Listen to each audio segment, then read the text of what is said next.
सर्वभोग बा सर्वग्रासी प्राणी विषय कहवा। जो प्राणी उभय उद्भिद जातीय खाद्य एवं प्राणीज जातीय खाद्य खाती सर्वभोग प्राणी कहुए। आसतु जाना माने सर्वभोग प्राणी। मनुष्य गोटे सर्वभोग बा सर्वग्रासी प्राणी कारण से भात डाली माछ मांस अंडा क्षीर सबू खाई थाए।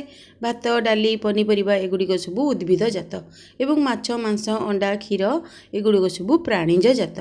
तेणु मनुष्य गोटे सर्वभोग बा सर्वग्रासी प्राणी अटे। बिलेई मध्य गोटे सर्वभोग प्राणी कारण से क्षीर माछ मांस अंडा खाया बहुत भल पाए।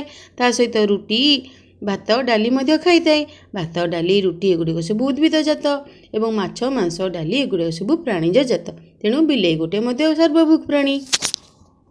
कुकुर गोटे सर्वभोग प्राणी अटे कारण सी उभय प्राणीज जातीय एवं उद्भिद जातीय खाद्य खाइथिबारु से गोटे सर्वभोग प्राणी अटे।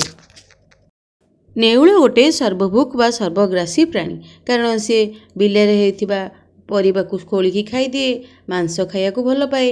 मांस तो माछ मांस एगुड़िक सबू प्राणीज जिनिस एवं बिलेर होइतिबा परिबा सबू उद्भिद जात। तेणु से सर्वभोग प्राणी अटे। देख एटी गुंची मूषा चाउल खाऊँ। चाउल गोटे उद्भिद जातीय खाद्य एवं से पोक जोक कीट पतंग खाई बंची थाए। तेणु सेगुड़िक हूँ प्राणीज जातीय खाद्य। तेणु गुंची मूषा गोटे सर्वभोग प्राणी अटे।